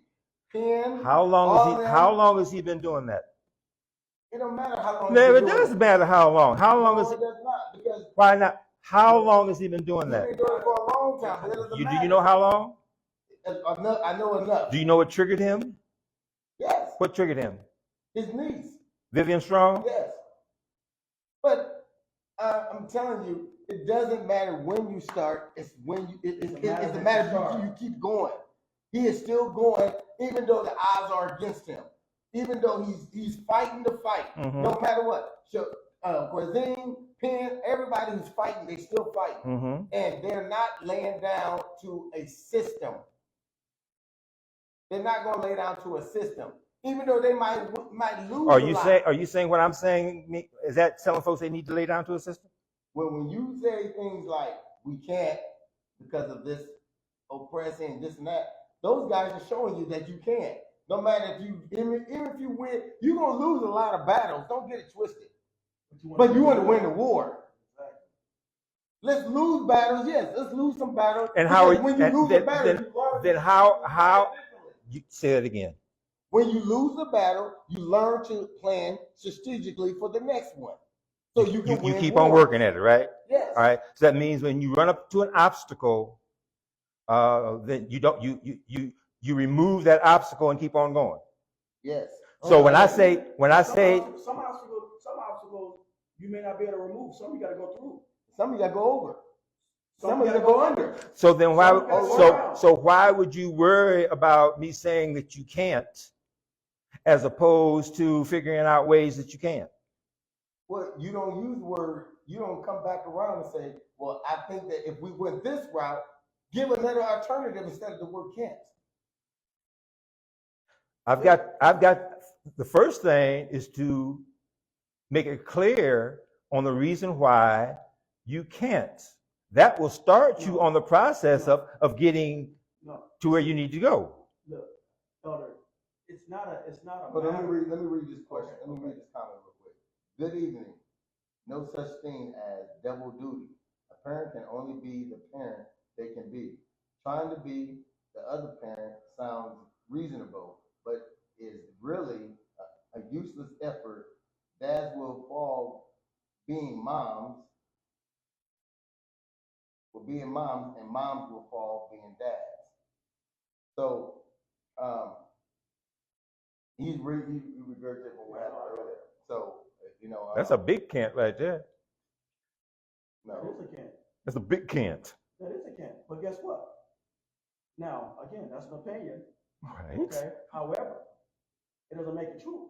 No. That's an opinion. But it causes you to have to think about a solution to it, as opposed to just keeping saying it and not doing nothing about it. But see, and that's 100% correct. All right. Because this is the point. There's nothing wrong with illuminating problems. Okay?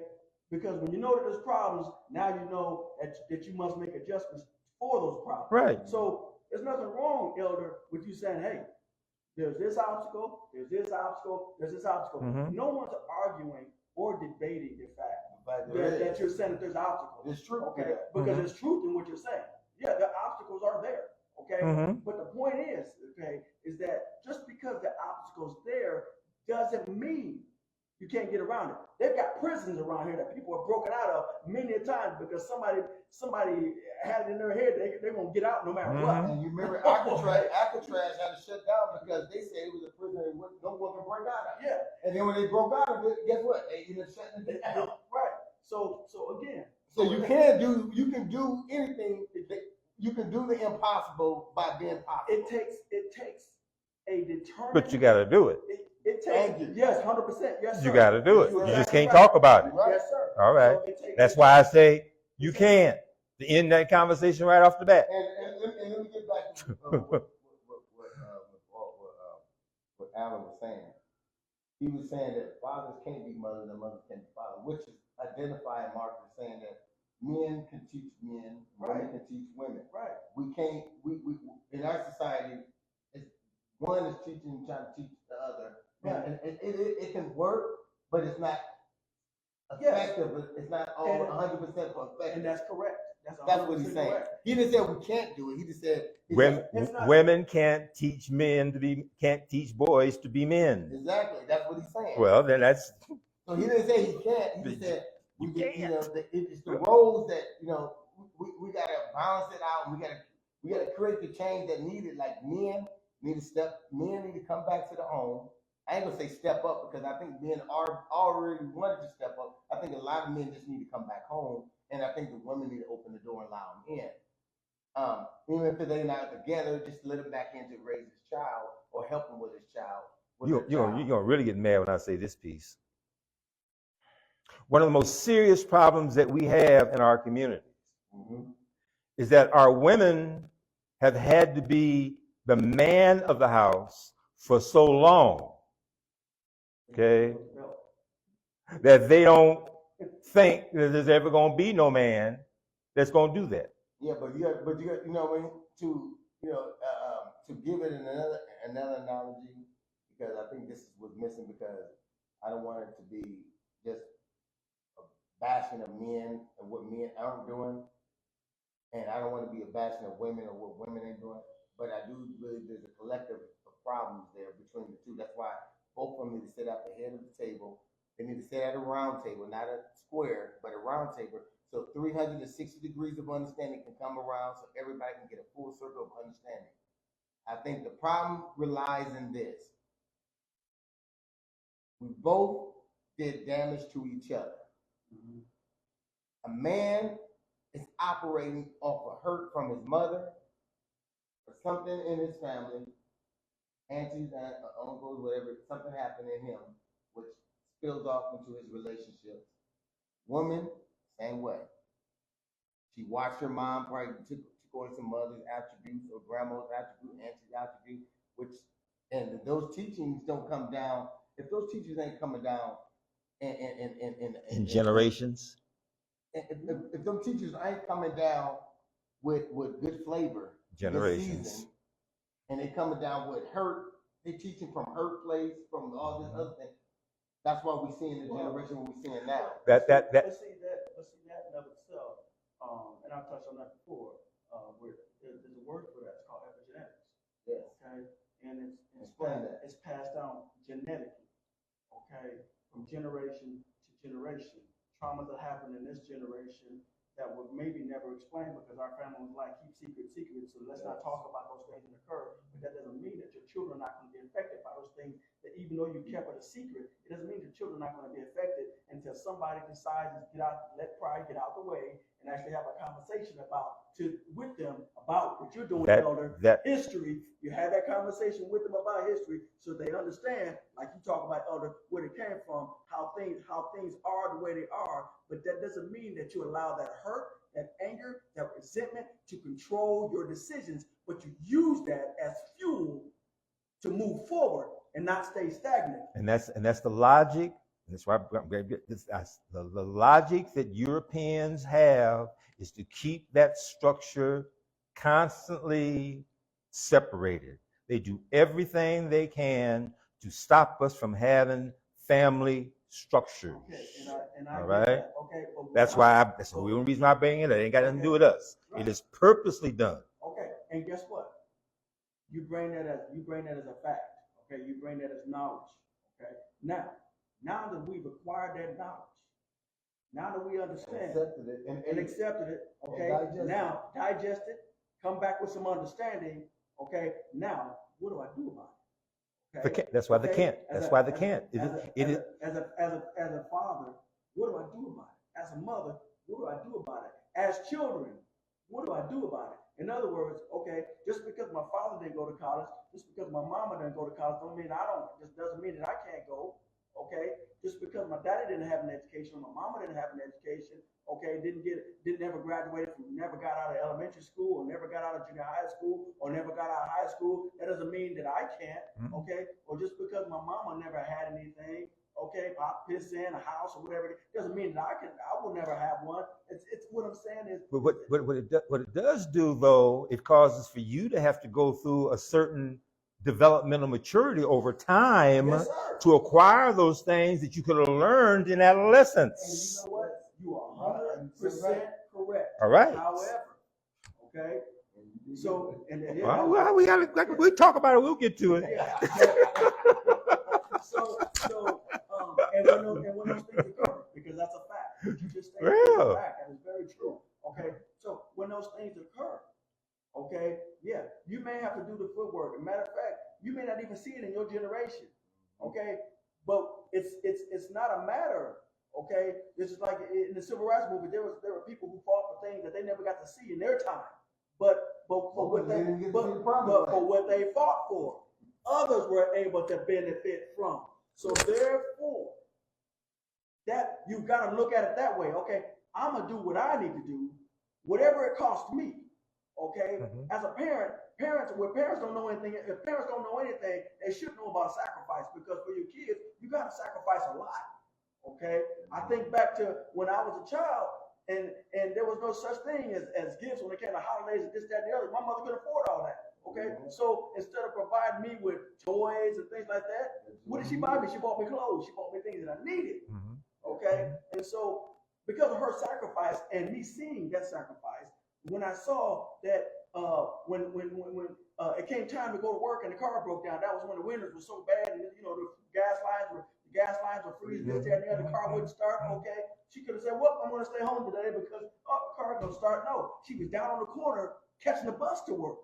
Okay, because so she showed me, okay, that look, just because obstacles come about doesn't mean that there's not a way around them. You figure out a way. You make it happen. You go, even though it looks like. Go ahead. Guess what? And she put her pride to the side and got on the bus. Yes. Most time when you drove for a long time, your pride gonna get in the way. I ain't catching no bus, but she put her pride to the side and caught the bus. Exactly. And look how that helped me.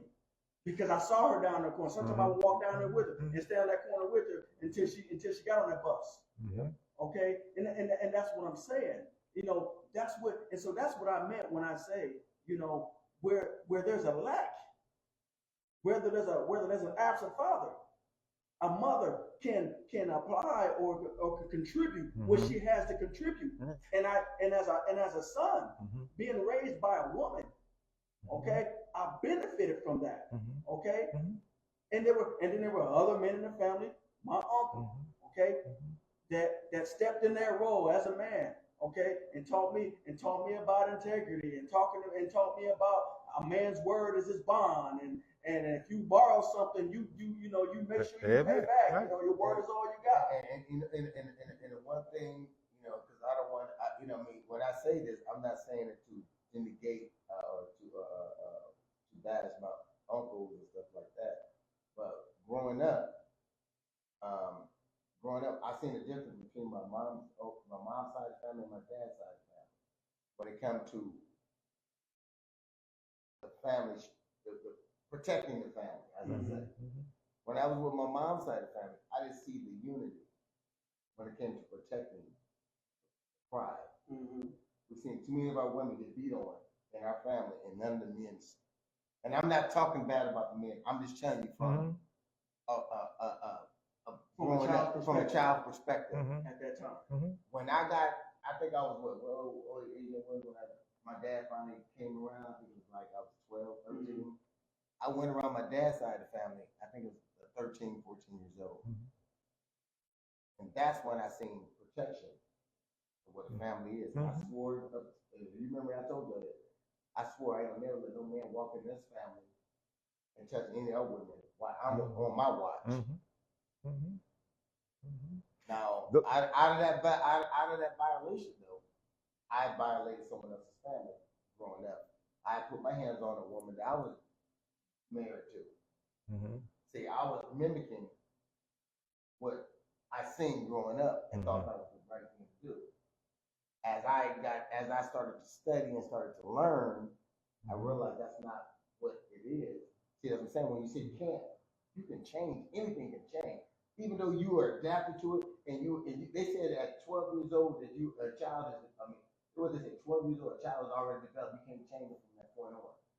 Yes, you can. You can change. Because I looked at myself and I said, you know what? I ain't put my hands on another woman.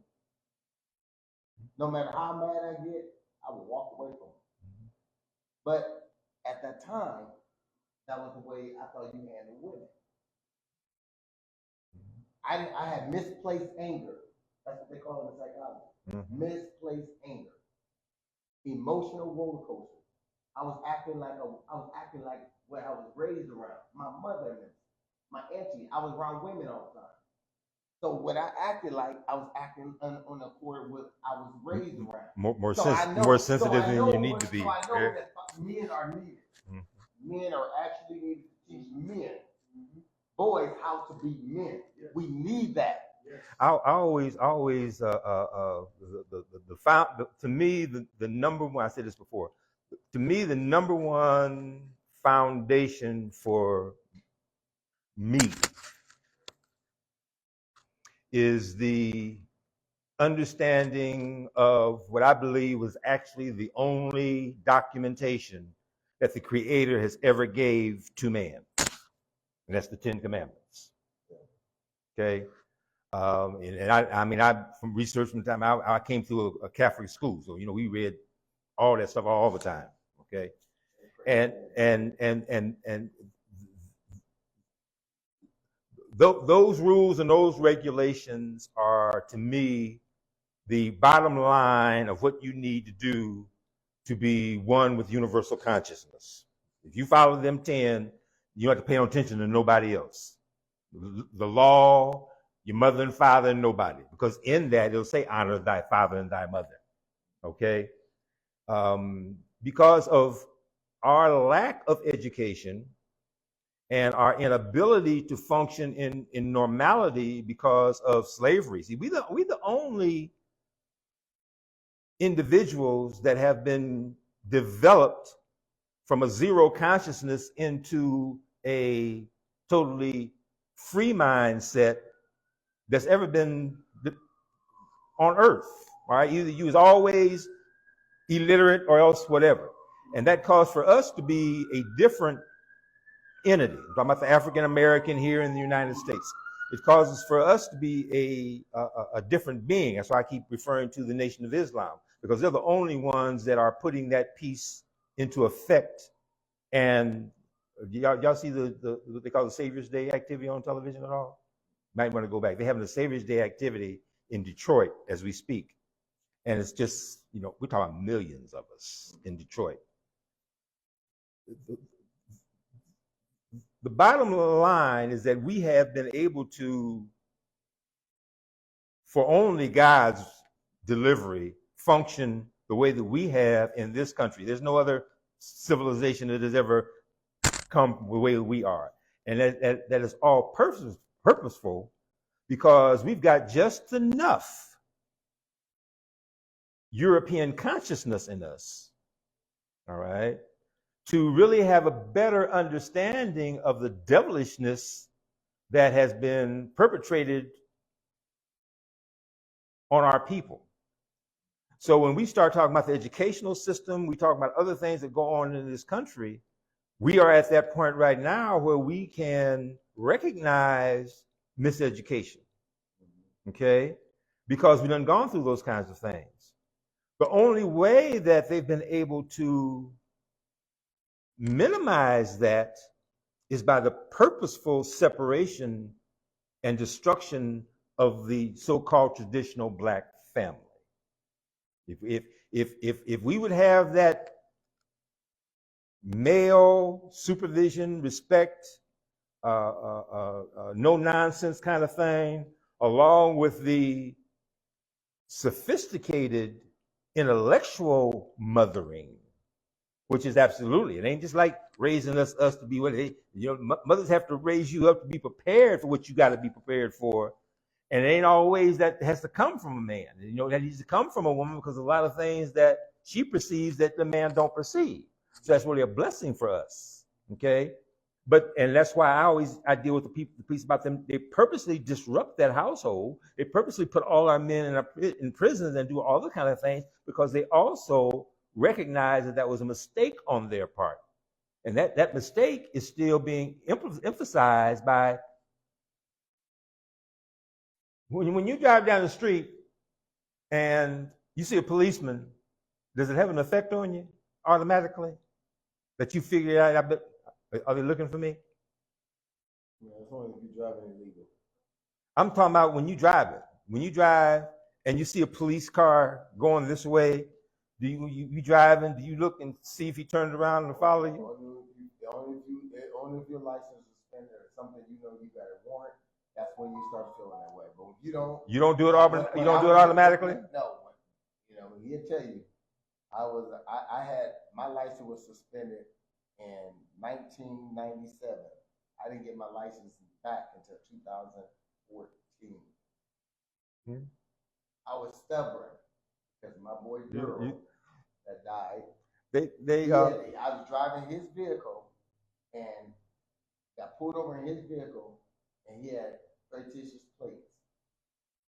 He said he was going to pay for it, and I was holding him accountable to pay that ticket, pay for that. He said he was going to pay for it. He never did. I was so stubborn. I ended up moving out of town and everything. So I was out of town. I never got pulled over. As soon as I got back to Nebraska, I got pulled over. You heard of Dr. John Henry Clark? It was just funny. Yeah. But I want to give another testimony.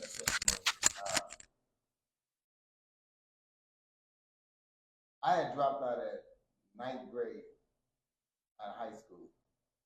Now all my little cousins and them, all they was graduating from high school and everything. Now take it now, me and him used to go hang out all the time, and I would get into it with I was always getting into it. I just love to fight, so I just would get into it and stuff. And he'd always get mad at me and stuff. But anyway, so they at this particular time, we grew up. They was in the church and this and that. So one day, I ended up going to school. I ended up going to get I went to Job Corps, got my high school diploma. Then went to Chadron University for a year to get my prereqs. So then I ended up getting accepted at Creighton University. So now I'm sitting at Creighton University. I'm sitting in the cafeteria. Guess who walks in there? Couldn't even believe I was in college. My cousin and his wife. He couldn't believe I was there. Am I right? He was sitting like, "How'd you get in here?" Because he knew I dropped out of high school. He knew all these things, but he didn't see we disappeared for so long. He didn't know that I was going to school. And he pulls up and he's like, "Man, I can't believe you going to school up here." Yeah, I've been up here for you. So, and that was a testimony because that was the first time he actually got to see a change. Am I right? And I have to give that to him because and he encouraged me to stay in school, him and his wife. But I didn't believe in going to get married. But it was just but it was just one of those things that I always say my cousin, he's almost like a little angel on one side, and I had the devil on the other side. He always encouraged me to do right, even though when I was doing wrong, and he never turned his back on me. And when the world tells you that you ain't gonna be nothing, you should be dead at this age, he told me I was gonna live and see a brighter day. So that's why I say I don't like using the word can't, because long as there's a will in the body, long as there's a will, there's a way. And I believe that as long as you got good people in your corner who really genuinely care about you, even though they have to walk away from you sometimes, they still, that impact, what he said to me years ago, before I even went to college, before I was going to, when we disappeared for some years, his voice rang in my ear and told me, Mike, you can do better, man. You're going to be a better person. I want to thank you for that. I just wanted to let you know that. You know, because I wouldn't be who I am today with some of the footprints you left for me. You know. That's good. That shows that when, like I'm saying, just us coming to do these shows, all right. You don't see a bunch of folks doing that. Okay, it takes a lot, but when you have a deep-seated caring, like I said, I went back and looked at those UBSNRs that you did way back. Okay, when you got that deep-seated desire, okay, to do those kinds of things, that ain't just you.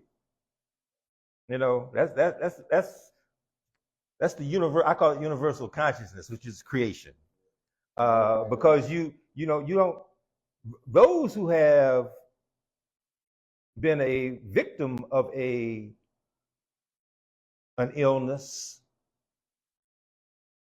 are usually the only ones that can appreciate an illness in someone else. Yeah. All right. And in my case, like I said, I was raised in a private school, Catholic school. My father, I only got one whooping. My father only gave me one. No. My mother only gave me one whipping. And there's one time when I told a lie, and my father never whipped me that bad. All right. And I realized that she was tearing me up because of love. She tore you up? Oh man, hey, she only had to give me one. Oh man, she tore me up. All right. And when this is how bad it was, because she whipped me, and it had been 15 or 20 minutes, and she went back out and started talking about it and started crying all over again, and came back and whipped me again. Okay, that was love. She only mixed with abuse. It was past abuse. Switches off an apple tree with them little prongs on the end. Hey. All right. She didn't grab one. She bought three. Okay. And it's because I skipped school, and I only did it one time. All right. But it let me know that that's when that was a whipping of love. There wasn't no other reason for that. And to even when we do programs like this, it gets when you really feel something, you can really feel it. All right. And that's why I think it's important for us to be able to communicate those kinds of things, because there's a whole bunch of folks out there that lost. Yeah. Well, not to cut you off, Elder. Well, we way past our time anyway. We passed the time. I want everybody to do their final thoughts, so we can end this thing. We went through all of our PowerPoints. So hey, who wants to give you? Thine own self be true. That's all you have to say. Hey. You want to say it again? To thine own self be true. Okay. I always say change starts with us. We must be charged with each and every one of us individually that contribute collaboratively.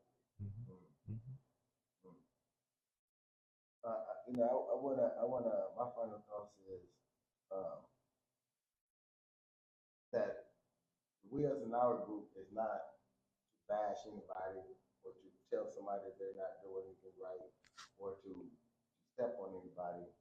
And some of the stories I told today are not to make people feel like they're not inadequate of who they are. I just want everybody to see that with mere determination, dedication, and appreciation, you can accomplish anything.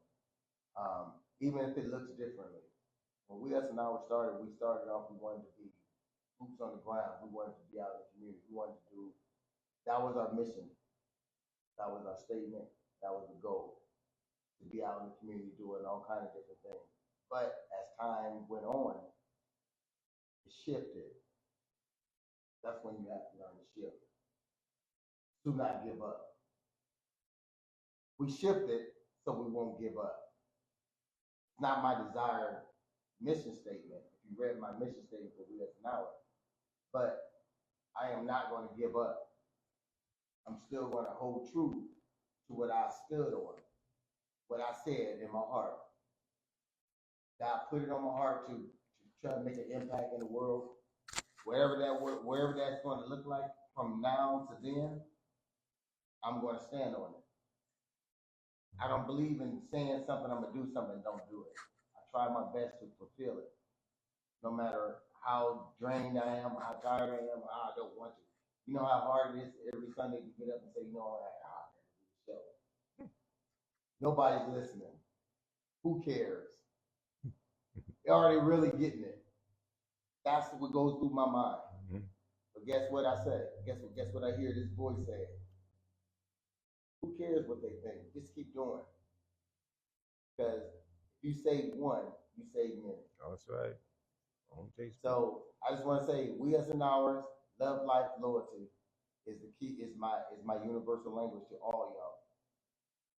Start speaking from a we us and our standpoint, and I guarantee you'll start to see a change. Quit saying I, me, and mine. Only use I to incorporate we. All right, much love. Amen. For sure. I can't believe they ain't cut us off. A rich man's world. I have turned the soul of this beautiful land, but the